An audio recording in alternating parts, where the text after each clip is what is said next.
오늘 은혜 받으실 말씀은 출애굽기 4장 20절에서 26절까지입니다. 출애굽기 4장 20절에서 26절까지 말씀 다 같이 봉독하시겠습니다. 모세가 그의 아내와 아들들을 나귀에 태우고 애굽으로 돌아가는데 모세가 하나님의 지팡이를 손에 잡았더라. 여호와께서 모세에게 이르시되 내가 애굽으로 돌아가거든 내가 내 손에 준 적을 바로 앞에서 다 행하라.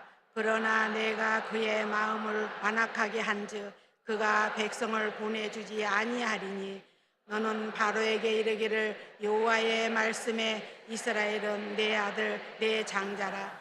내가 그에게 이르 내 아들을 보내어 줘 나를 섬기게 하라 하여도 내가 보내주기를 거절하니 내가 내 아들 내 장자를 죽이라 하셨다 하라 하시니라. 모세가 길을 가다가 숙소에 있을 때에 여호와께서 그를 만나사 그를 죽이려고 하신지라. 십보라가 돌칼을 가져다가 그의 아들의 포피를 베어 그의 발에 갖다 대매 이르되 당신은 참으로 내게 피 남편이로다 하니 여호와께서 그를 놓아 주시니라. 그때에 십보라가 피 남편이라 하면 할례 때문이라 하였더라. 아멘. 할렐루야. 하나님께 영광의 박수 올려드립니다.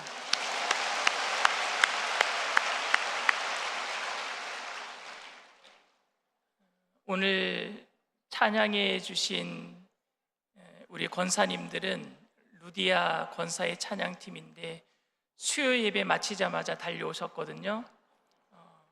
저도 수요 예배 마치자마자 달려왔는데 하나님께 영광의 박수 올려드리고 잘했다고 격려의 박수 드립니다. 감사합니다. 전후 좌우에 계신 분들과 함께 인사하겠습니다. 예수님의 이름으로 사랑합니다.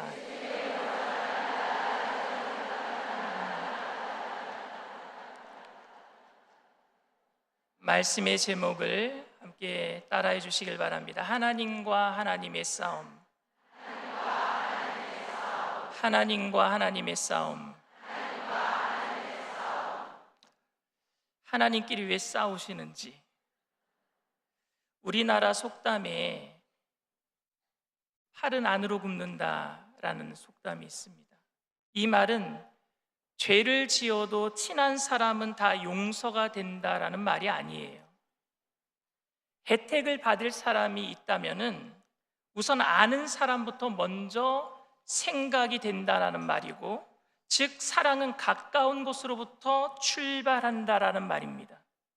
그런데 우리는 이 말을 죄를 지어도 내가 아는 사람은 용서가 된다는 말로 오해하기도 합니다. 특별히 교회에서 교인들은 누구를 제일 사랑해요? 하나님을 제일 사랑해야 되잖아요. 그런데 목사를 사랑하는 분들도 많아요. 그래서 목사가 잘못하면 우리 목사님은 절대 그럴 일 없으신 분이야, 손이 안으로 굽는다고, 팔이 안으로 굽는다고 목사님이 잘못해도 감싸주려고 해요. 그런데 정말 목사님의 죄악이 뉴스에 나기도 할 때가 있잖아요. 뉴스에 났는데도 불구하고 끝까지 목사님을 사랑한다고, 팔은 안으로 굽는다고 맹신하면서 그 죄를 덮어주는 사람도 봤습니다. 성경에서 말하는 인간론은 하나님께 부름받은 사람은 한 번도 죄를 짓지 않고 넘어지지 않는 것이 아니라 부름받았어도 죄를 지을 수밖에 없는 연약한 존재라는 거예요. 연약한 존재이기 때문에 우리는 예수님이 필요한 줄 믿습니다. 오늘 본문은 조금 어려운 본문입니다. 하나님께서 모세를 죽이려고 하셔요. 지금 이유는 모세의 아들 게르솜이 할례를 받지 않았다라는 이유 때문입니다. 그런데 오늘 이 상황은 조금 제가 이해가 가지 않는 상황이 많아요. 하나님께서 모세가 애굽에 가지 않겠다라고 했는데 어렵게 설득했잖아요. 모세를. 내가 너에게 능력의 지팡이를 줄게. 하나님, 저 말을 잘못합니다. 그러면 내 형 아론을 대변자로 붙여줄게. 결국 하나님께서 별별 방법을 다 동원해서 모세를 어렵게 설득해서 애굽으로 가게 하신 것입니다. 어떻게 여러분 설득한 모세인데 어렵게 설득했잖아요. 일 안 한다는 사람 힘들게 설득해서 일 시킨 것 아닙니까? 애굽으로 출발하는 그의 심기를 불편하게 하면 모세는 다시는 애굽으로 가지 않겠다라고 말할 수 있는 상황이 벌어질 수도 있습니다. 하나님, 나 그거 안 해요. 나 그냥 여기 있을 겁니다. 애굽으로 안 갈 거예요. 심기가 불편하면 그럴 수도 있습니다. 이런 사람의 비유는 맞춰주는 게 맞아요. 그렇지 않습니까? 일하기 싫어하는 사람 설득해서 어렵게 일 시켰는데 심기 불편하지 않도록 비유를 맞춰줘야 되잖아요. 모세는 그의 장인 이드로에게 애굽으로 갈 수 있도록 허락을 받고 40년 만에 애굽으로 돌아가기 위해 가족과 함께 집을 나섰습니다. 모세는 지금 굉장히 불편하고 불안한 상황이에요. 자신의 울타리가 되어주었던 시족 공동체를 떠나서 당시에 그 자기의 가족들을 떠난다라는 것은 나그네가 되는 것이고, 나그네는 다른 사람들의 공격을 받는 대상이 되는 겁니다. 굉장히 지금 먼 길을 가야만 하며 애굽에 가면은 바로가 자기를 어떻게 대우해 줄지, 40년 전에 자기가 쫓겨나듯이 쫓겨났는데 이스라엘 백성들, 자기를 미워했던 이스라엘 백성들은 자기를 어떻게 대우해 줄지 아무것도 확신할 수 없는 상황입니다. 이쯤 되면 하나님께서는 모세가 어떤 일을 하더라도 용납하고 그의 편이 되어 주어야 하는 것 아닙니까? 모세가 불편해하는 일이 있으면 해결해 주고 이해하고 넘어가야 하는 것 아닙니까? 왜냐하면 가기 싫다고 하는 사람 억지로 애굽으로 보낸 것이니까요. 그런데 그렇게 힘들게 설득한 모세를 지금 하나님께서 죽이려고 하고 계세요. 오늘 본문 24절 말씀입니다. 모세가 길을 가다가 숙소에 있을 때에 야훼께서 그를 만나사 그를 죽이려 하신지라.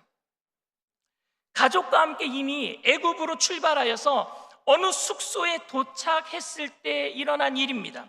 상황은 숙소에 도착했는데 모세가 이유도 모를 정도로 사경을 헤매는 거예요. 아파서 사경을 헤매는 겁니다.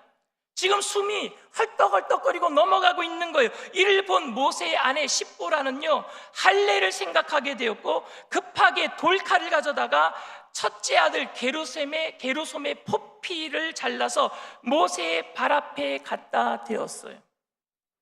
오늘 본문 25절 26절 말씀입니다. 십보라가 돌칼을 가져다가 그의 아들의 포피를 베어 그의 발에 갖다 대며 이르되 당신은 참으로 내게 피 남편이로다 하니 야훼께서 그를 놓아주시니라.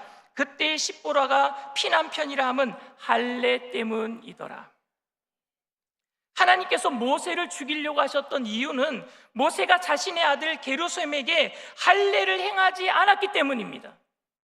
일반적으로 여러분 이런 일들은 잘 이해가 되지 않는 상황이에요. 아니, 모세를 부르실 때에 이런 조건을 충족하고 하라고 미리 알려주셔야 될 거 아니겠습니까?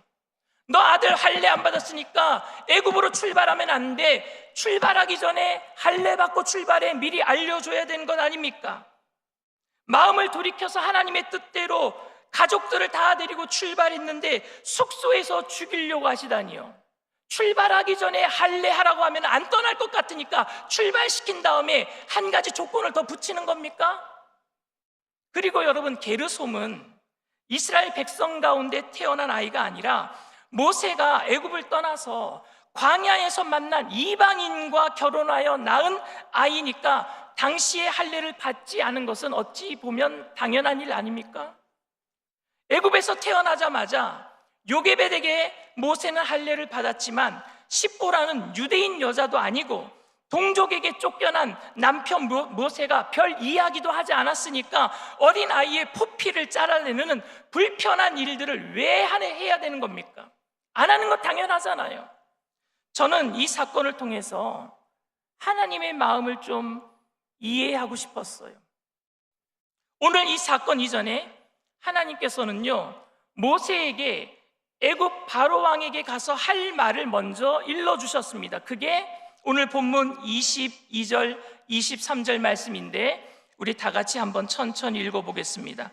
너는 바로에게 이르기를 야훼의 말씀에 이스라엘은 내 아들 내 장자라. 내가 내게 이르기를 내 아들을 보내주어 나를 섬기게 하라 하여도 내가 보내주기를 거절하니 내가 내 아들 내 장자를 죽이리라 하셨다 하라 하시니라. 하나님께서는 모세가 출발하기 전에 바로에게 가서 할 말을 먼저 알려주셨습니다. 그 얘기는 뭐냐? 이스라엘 민족을 하나님은요, 모든 민족 중에 뭘로 삼으셨다고요? 장자, 큰아들로 삼으셨습니다. 그 언약의 표시로 여러분, 아브라함을 통해서 너희들은 장자 민족이야. 아브라함을 통해서 뭘 하라 그랬어요? 할례를 행하라고 말씀하셔서 장자의 표식이 뭐예요? 할례였었습니다. 창세기 17장 10절 말씀입니다. 너희 중 남자는 다 할례를 받으라. 이것이 나와 너희와 너희 후손 사이에 지킬 내 언약이니라. 하나님께서는 모든 민족 중에 장자를 삼으신 이스라엘 백성을 애굽에서 내보내서 하나님을 예배하도록 만들겠다고 했습니다. 그런데 바로가 그것을 방해하면은, 거부하면 어떻게 하겠다고요? 바로에게 있어서 장자들을 다 치겠다는 겁니다. 하나님의 장자들만 빼놓고 바로에게 있는, 애굽에 있는 모든 장자를 다 치겠다, 죽이겠다 말씀하십니다. 그런데 여러분, 애굽의 장자와 이스라엘의 장자와의 차이가 뭘까요? 할례를 했느냐, 할례를 하지 않았느냐의 차이예요.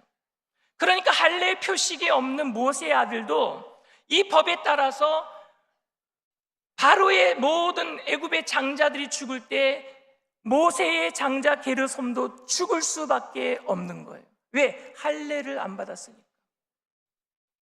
하나님께서 부르신 사건과 하나님의 법대로 살아가는 것은 여러분 전혀 별개의 문제입니다. 무슨 얘기냐? 목사이니까 하나님이 봐준다 생각하면 안 되는 거예요, 여러분. 권력자의 아들이니까 음주운전해도 사람을 죽여도 심신미약으로 훈방 조치되면서 풀려나면 안 되는 겁니다, 여러분.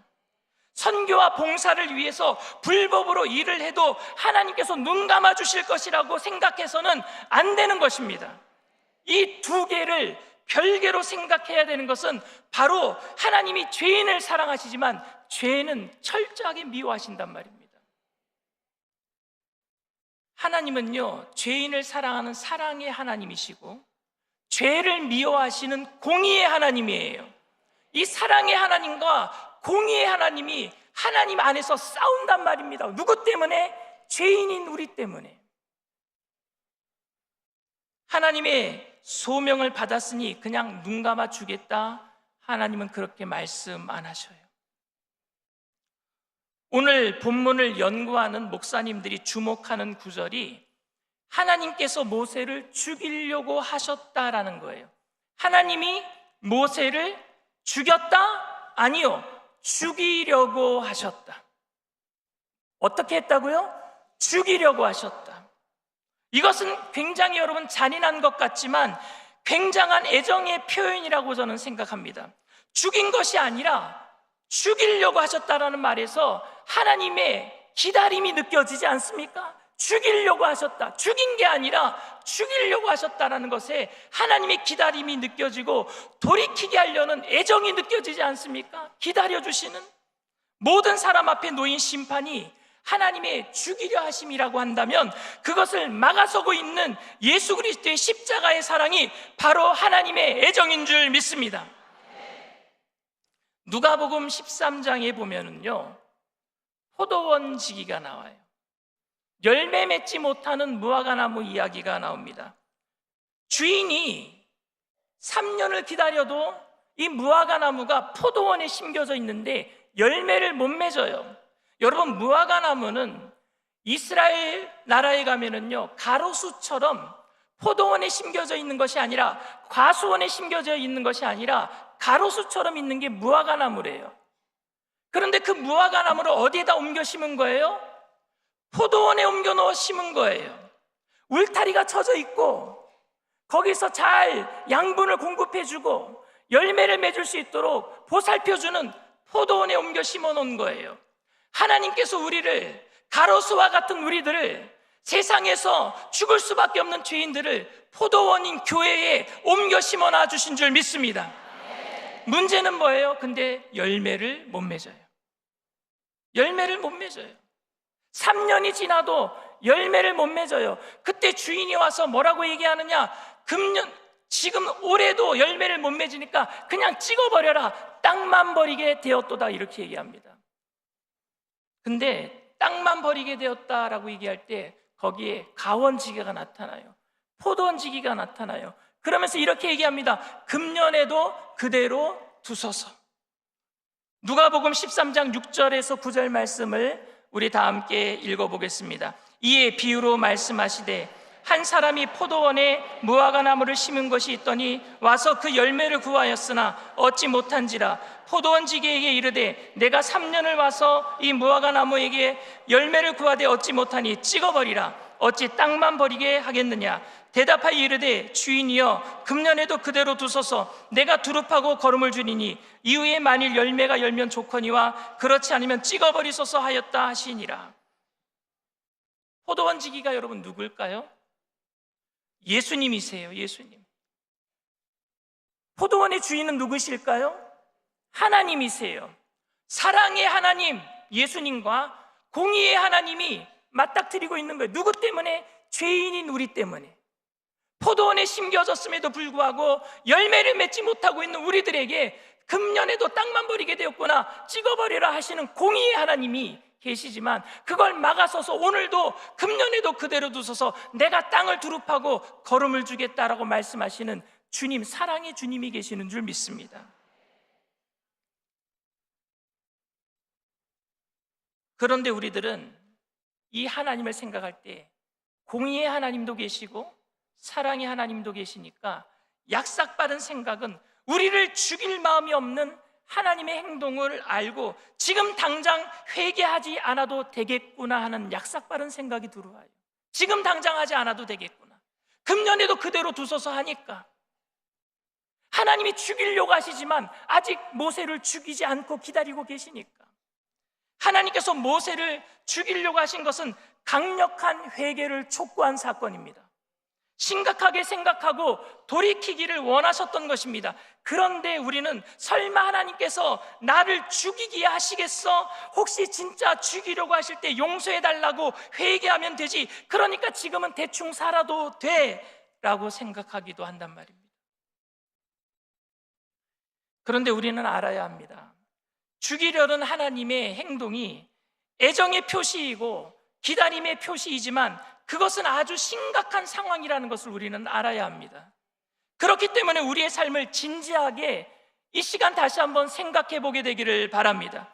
우리가 죄를 짓고도 하나님께서 우리를 죽이지 못하실 것을 알고 철저하게 회개하지 않고 있다면 우리는 우리를 사랑하셔서 불러주신 하나님의 사랑과 죄를 미워하시는 공의의 하나님, 그 두 속성 가운데 사랑의 하나님을 포기하세요, 아니면 공의의 하나님을 포기하세요. 두 속성 가운데 하나를 포기하라고 하나님에게 우리는 푸시하고 있는 거예요. 밀어붙이고 있는 거예요. 이 두 가지 하나님의 속성 중에 어느 것 하나라도 포기할 수 없는 하나님의 마음이 얼마나 괴로운지 여러분 아십니까? 공의를 지켜야 되고 사랑을 해야 되는 그 하나님이 싸우고 계시는 것, 누구 때문에? 죄인인 우리 때문에 얼마나 괴로워하시는지 여러분 알고 계십니까? 하나님의 용서를 당연한 것으로 여기고 복음의 가치를 땅에 떨어뜨리고 진심으로 회개하지 않음에도 하나님은 우리를 사랑하실까요? 네, 그럼에도 하나님은 우리를 사랑하십니다. 그럼에도 우리를 사랑하셔요. 끝까지 사랑하십니다. 7번씩 70번이라도 우리를 용서해 주십니다. 그 하나님의 용서와 기다림에는 엄청난 치열한 긴장감이 있어요. 여러분들이 하나님께서 정말 나를 죽이려고 하시겠는가, 그냥 신용만 하시는 것이지 라고 말한다면 저는 할 말은 없습니다. 그 죽이려고 하시는 일이 그냥 장난이 아닌 하나님께서 우리를 사랑하시려는 치열한 싸움이 느껴진다면 우리는 결코 함부로 죄를 지을 수 없는 것 아닙니까? 문제 많은 자식이 돌이키지 않으면은 어떤 부모님은 계속해서 자식을 뭐라 하다가 마지막에 가서 뭐라고 말씀하시는 줄 아십니까? 2년 끊자 그럽니다. 2년을 끊자. 그런데 여기서 자식과 인연을 끊겠다라는 말이 핵심이 아니잖아요. 그렇게밖에 말할 수 없는 부모의 심정을 몰라주는 자식이 문제 아닙니까 여러분? 그 말을 하고 있는 부모의 심정을 몰라주는 자식이. 친한 친구가 있는데요, 그는 중학교 때 엄마 주머니에서 100원짜리 동전을 훔쳤어요. 그런데 그거를 알고 어머니가 그 친구를 경찰서에 끌고 갔습니다. 근데 정말 경찰서에 끌고 가다가 아들이 잘못했다고 하니까 그냥 돌아오고 말았어요. 엄마가 겁주기 위해서 경찰서 가까이 가는 척만 하고 아이가 잘못했다고 하니까 다시 집으로 돌아온 것입니다. 그 이후로는 친구는 엄마가 겁만 주면은요, 경찰서에 신고는 못한다는 것을 알고 가끔 엄마의 지갑에서 동전을 훔쳐가지고 뭐를 사 먹었어요. 이런 부모의 행동이 교육적 효과가 있는 것은 아닐 것입니다. 좋은 방법도 저는 아니라고 생각합니다. 그런데 부모가 된 지금 그 친구가 저에게 이런 얘기를 해요. 그때 부모님의 마음이 이해가 간다고. 그때 부모님이 왜 그렇게 하셨는지 이제 내가 부모가 돼 보니까 이해가 간다고. 십보라가 게르솜을 할례하지 않았다면 정말로 하나님께서 모세를 죽이셨을까? 만약 죽이셨다면 이스라엘 백성을 구원하기 위해서 모세를 부르신 사건은 뭐가 되겠는가? 이 질문은 정말 흥미롭기는 하지만 모세에게 하나님의 뜻을 알리시며 할례받지 않은 백성은 그 장자를 다 죽이겠다고 말씀하신 하나님의 거룩함과 엄숙함 앞에서 그리 중요한 질문은 아닐 것 같습니다. 하나님의 용서 때문에 죄를 가볍게 여길 수는 없는 것 아닙니까? 또한 하나님의 용서 때문에 하나님의 경고를 흘려 들어서도 안 될 것입니다. 하나님의 인내에도 한계가 있어서 경고가 심판으로 바뀔 수가 있기 때문에 그 두려움 때문에 우리가 회개하는 것도 아닙니다. 하나님도 참으시다가 한계가 있어서 내가 이러다가 맞지, 그때쯤 타이밍 봐서 우리가 돌이키는 것도 아닙니다. 하나님께서는 죽이겠다고 하고 안 죽이셔요. 다시는 사랑하지 않겠다라고 얘기하셔놓고 또 사랑하십니다. 다시는 너희는 내 백성이 아니다라고 말씀하셔놓고 다시 하나님의 백성 삼아주십니다. 끝까지 우리를 포기하지 않으십니다. 우리를 절대 못 버리십니다. 너무너무 우리를 사랑하시니까. 그러니까 좀 더 죄를 짓고 죄를 합리화시키면서 사는 것이 아니라, 그러니까 그 하나님의 마음을 알아들인다면 우리는 우리의 죄를 합리화시키는 것이 아니라 날마다 통회하고 자복하며 주님의 마음을 시원케 해드려야 될 줄 믿습니다. 말썽을 부리면은 너 집에서 쫓아낸다, 이 말에 화들짝 놀라서 뉘우치는 척하지만 늘 속아주시는 부모님을 알아요. 결국 말만 그렇게 하시고 행동으로 옮기지 못하는 언행의 불일치 속에 사랑하는 자식을 용서해 주셨던 그 부모님, 그래서 야단도 무서워하지 않고 그저 야단 맞을 때 임기응변으로 대처하면서 그 순간만 잘 넘기면서 여전히 내 마음대로, 자기 자신 마음대로 살았던 제가 어린이 되어서 야단조차 치지 못하는 부모님 앞에서 눈빛만 봐도 죄송하단 말입니다. 그런 마음이 이제 하나님께 들어야 될 것 같아요. 자식인 우리가 이제 하나님께 그런 마음이 들어야 될 것 같습니다. 많은 사람들이 사랑을 빌미로 공의를 저버리고 또는 공의를 빌미로 사랑 없이 정죄만 하려고 합니다. 그러나 하나님은 모든 죄인을 용서하시지만 어느 죄도 용납하지 않으셨어요. 하나님께서는 모든 죄를 깨끗하게 하시지만 대가를 치르지 않으신 적은 한 번도 없으셨습니다. 그래서 우리의 모든 죄, 과거의 죄, 현재의 죄, 미래의 모든 죄를 청산하기 위해서 그 아들 독생자 예수 그리스도를 이 땅에 보내주신 줄 믿습니다. 그 십자가의 은혜를 우리가 깨달았다면 하나님의 마음을 알아들여야 되지 않겠습니까? 사랑하는 권사님 여러분, 그리고 이 금식성회 가운데 참석한 모든 성도 여러분, 사랑의 하나님과 공의의 하나님, 그 두 속성이 우리 삶에 부딪히지 않도록, 나 때문에 하나님이 마음 아파하지 아니하도록 우리의 믿음이 장성한 분량까지 자라가게 되시기를 주님의 이름으로 축원을 드립니다. 문제가 있으신 분은 가슴에, 아픈 곳이 있으신 분은 믿음을 가지고 아픈 곳에 손을 얹으시길 바랍니다. 사랑과 은혜가 풍성하신 좋으신 하나님 아버지, 끝까지 우리를 버리지 아니하시고 포기하지 아니하시는, 나를 속속들이 알고 계시는 주님 앞에 이 시간 나와서 통회하고 자복하며 주님의 마음에 합한 자로서 거룩함으로 살게 되기를 결단하여 싸우니, 하나님, 넘어질까 두렵사오니 날마다 성령의 충만함으로 우리와 함께 동행하여 주셔서 또다시 일어나고 또다시 주님의 손 붙잡고 세상 속에서 하나님 살아가는 믿음의 사람들, 세상이 감당하지 못하는 믿음의 사람들로 변화시켜 주시옵소서. 두려움과 염려가 떠나가게 하시고 갈등과 미움이 사라지게 하여 주시옵시고, 가정에 주님께서 주시는 평강과 기쁨이 넘쳐나게 하여 주시옵소서. 나사렛 예수의 피로 명하노니 부정적이고 악한 마음으로 가정을 해방하는 그 메시러가 한 길로 왔다 7길로 도망갈지어다. 묶임을 박 떠나갈지어다. 예수의 피로 어미 고치고 명한다. 떠나갈지어다. 우리의 자녀들에게서 떠나갈지어다. 자녀들의 학업에서 떠나갈지어다. 직장에서 떠나갈지어다. 사업장에서 떠나갈지어다. 우리의 모든 가정의 가족들에게서 떠나갈지어다. 무릇 지킬 만한 것보다 내 마음을 지키라.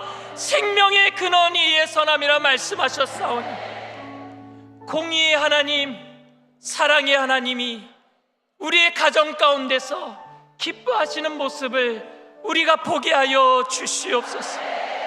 우리의 가정에 천국이 이루어지게 하여 주시옵소서. 그 작은 불꽃을 일으키는 자가 바로 우리 한 사람 한 사람이 되게 하여 주시옵소서. 이 시간 우리가 결단하면서 주님의 사랑에 감동됨으로 다시 한번 주님의 손 붙잡고 일어나기를 소원하여 싸우니, 영혼이 잘되게 하시고 범사가 잘되게 하시고 강건케 하여 주시옵소서. 나사렛 예수의 피로 명하노니 저주받은 질병의 세력도 떠나갈지어다. 각 사람들 몸에 붙어있는 저주받은 악한 영의 세력가 떠나갈지어다. 머리부터 발끝까지 깨끗게 될지어다. 오장육부 사지백 제뼈 마디마디 신경세포 조직마다 새롭게 될지어다. 정신적인 질병도 떠나갈지어다. 다시는 병원에 가는 일이 없도록 성령의 불땀으로 지켜주시옵소서. 뛰어가도 걸어가도 피곤치 않고 곤비치 아니하도록 주님 독수리 같은 셈을 더하여 주시옵소서. 내 힘으로 일하지 않고 성령의 열정으로 일할 수 있도록 우리 권사님들, 또 우리 모든 이 성회에 참석한 모든 성도님들 한 사람 한 사람 성령님 날마다 동행하여 주시옵소서.